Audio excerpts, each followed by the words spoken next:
Presiden Prabowo Subianto dan Presiden ke-7 Republik Indonesia Joko Widodo kompak membantah berbincang tentang politik saat bertemu pada Jumat malam. Bagi Jokowi, pertemuan dengan Presiden Prabowo adalah kunjungan balasan. Benarkah tidak ada topik politik di balik pertemuan mereka? Sudah bersama kami Direktur Eksekutif Indikator Politik Burhanuddin Muhtadi. Selamat malam, Mas Burhan. Malam, Rara. Mas Burhan, dua tokoh yang saling bersahabat, Jokowi dan Pak Prabowo ini mengaku hanya kangen-kangenan. Padahal kan baru awal November mereka sebetulnya bertemu. Ini menurut Anda, sekedar rasa rindu, ada situasi terkini yang memang harus mereka bahas?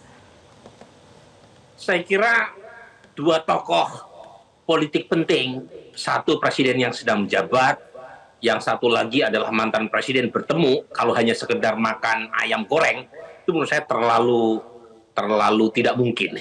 Jadi hampir pasti keduanya membahas isu politik juga, bukan sekedar temu kangen antara kedua tokoh yang baru saja bertemu juga di Solo.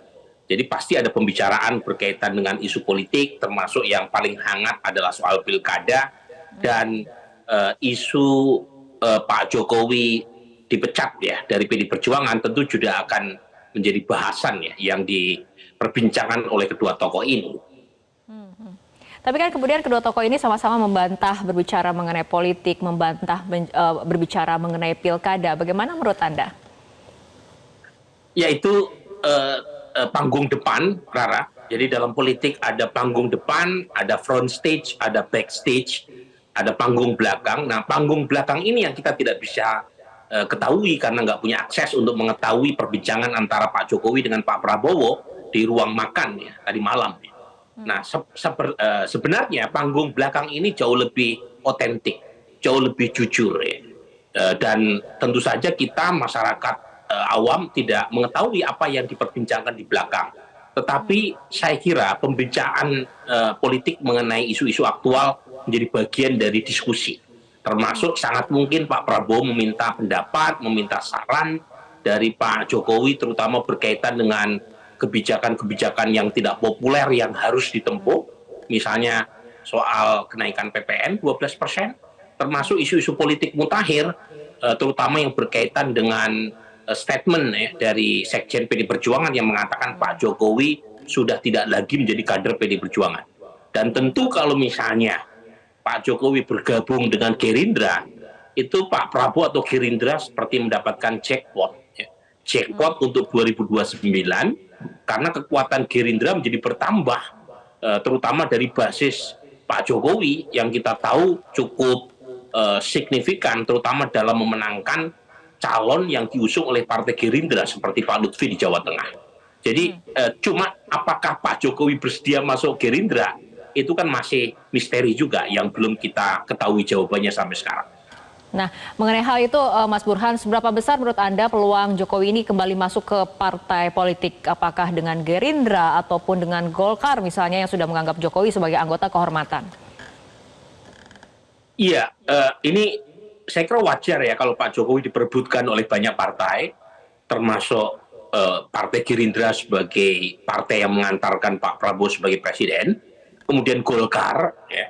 Tetapi lagi-lagi kalau di Golkar, itu kita tahu Golkar ini kan seperti perusahaan terbuka ya. Jadi ibarat perusahaan go public, ada banyak pemain di sana. Kalau Partai Gerindra, itu veto playernya tunggal, yaitu Pak Prabowo.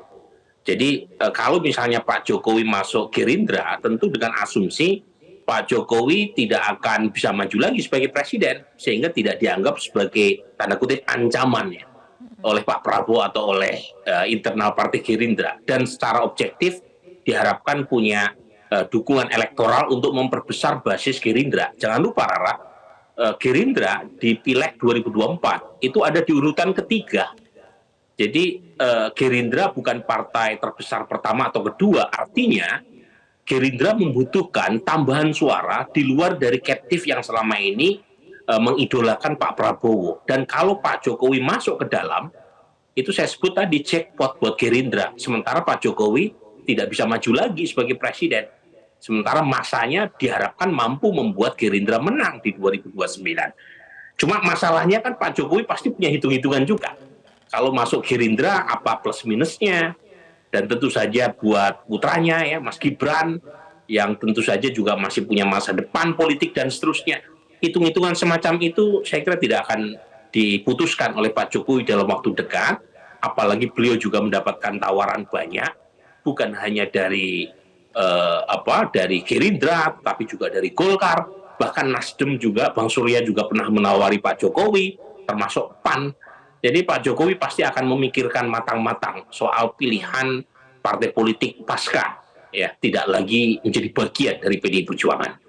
Oke, baik Mas Burhan, itu mengenai kepartaian, tapi kita agak sedikit kilas balik ke belakang mengenai pertemuan antara Jokowi dan juga Pak Prabowo ini pada saat di Solo sebulan yang lalu kan pertemuannya itu terjadi pada saat pilkada pada saat itu sedang hangat-hangatnya. Sementara kemudian pertemuan kali ini dilakukan setelah ada hasil pilkada lalu. Bagaimana Anda menganalisis mengenai momentum pertemuan ini? Jadi kalau kita lihat dari sisi timing, pertemuan di Solo itu jelas pembicaraan dugaan saya ya tidak jauh juga dari pilkada. Karena Pak Prabowo sebagai presiden pasti punya constraint secara etis ya untuk bisa berkampanye buat calon yang diusung oleh Partai Gerindra maupun Kimplas. Sementara Pak Jokowi tidak punya constraint apapun karena beliau sudah menjadi mantan presiden. Mungkin secara etika bisa dipersoalkan, tetapi secara aturan tidak ada yang dilanggar oleh Pak Jokowi kalau turun gunung untuk berkampanye. Dan persis itu pula yang dilakukan oleh Pak Jokowi ya, terutama di Jawa Tengah, all out betul ya untuk memastikan Pak Lutfi yang pada saat survei pada saat pertemuan antara keduanya dilakukan di Solo saat itu sedang struggling untuk mengalahkan Andika dan akhirnya Pak Jokowi turun gunung mungkin atas permintaan tolong Pak Prabowo juga untuk bisa membantu mengangkat elektabilitas Pak Lutfi dan berhasil. Jadi sepertinya pertemuan tadi malam juga membahas kesuksesan Partai Gerindra. Sebab kalau kita lihat Rara, hasil pilkada sekarang itu kemenangan terbesar dalam pilkada sekarang itu dicapai oleh Gerindra. Menang dari sisi calon yang diusung paling banyak memenangkan. Yang kedua, calon yang diusung asal partainya sebagian besar baik cagup atau cawagup terpilih juga dari Gerindra. Jadi sepertinya Gerindra setelah gagal memenangkan Pileg 2024 tetapi berhasil membuat Pak Prabowo menjadi presiden, itu menjadikan Pilkada 2024 sebagai ajang elektoral untuk menaikkan elektabilitasnya lagi dan itu berhasil dan sedikit banyak karena ada jasa Pak Jokowi di situ. Jadi dugaan saya tadi malam juga membahas kesuksesan Gerindra di banyak tempat, ya. Kecuali Jakarta yang masih diputuskan, tapi misalnya di Jawa Barat, ya, kemudian di Banten itu kader Gerindra itu. Kemudian Pak Lutfi ya diusung oleh Partai Gerindra, jangan-jangan juga akan masuk Gerindra. Kemudian di Jawa Timur, di Lampung, di Sumatera Utara. Yang kita tahu menantu Pak Jokowi yaitu Bobi menang dan sudah menjadi aktivis Gerindra. Jadi pembicaraan soal sukses pilkada tadi malam dugaan saya menjadi bagian dari diskusi yang menghangatkan makan ayam goreng. Oke, selain kesuksesan juga membahas ketidakberhasilan tidak di Pilkada Jakarta misalnya Mas Burhan? Nah ini ya, saya melihat kedua tokoh ini itu kurang all out membantu Ridwan Kamil di Pilkada Jakarta. Dugaan saya, karena baik Pak Prabowo atau Pak Jokowi itu tidak menganggap Pramono Anung sebagai ancaman 2029. Dan jangan lupa keduanya kan punya kedekatan secara personal maupun pernah punya interaksi sebagai kolega, terutama buat Pak Prabowo yang sama-sama menjadi menteri dengan Mas Pram pada masa Pak Jokowi periode kedua. Dan buat Pak Jokowi yang kita tahu punya kedekatan jauh lebih lama lagi dengan Pramono Anung. Jadi dugaan saya meskipun Pramono sejauh ini unggul 50,07%, itu kok dugaan saya tidak mengganggu makan malam Pak Jokowi dengan Pak Prabowo. Jadi kemenangan Mas Pram tidak mengganggu keenakan mereka berdua dalam menyantap ayam goreng tadi malam. Oke, menurut Anda Mas Burhan apakah akan ada makan malam lainnya ataupun pertemuan makan lainnya antara Prabowo dengan Joko Widodo ini akan tetap intens ke depannya atau tidak menurut Anda? dugaan saya begitu ya. Pertama, Pak Prabowo merasa Pak Jokowi punya kontribusi besar dalam proses pemenangan Pilpres. Kemudian saat yang sama Pak Jokowi juga dari sisi usia maupun stamina juga masih berlebih ya. Jadi energinya masih berlebihan gitu ya. Dan karenanya keduanya saya kira akan sering juga melakukan pertemuan-pertemuan terutama dalam kerangka yang sifatnya win-win ya. Satu sisi Pak Jokowi tentu menjadi seorang yang sering dimintai pendapat oleh presiden yang sekarang menjabat, tentu satu privilege. Saat yang sama Pak Prabowo juga terbukti mendapatkan banyak dampak positif dari Pak Jokowi, bukan hanya waktu memenangkan Pilpres 2024, tetapi juga dalam konteks kompetisi elektoral.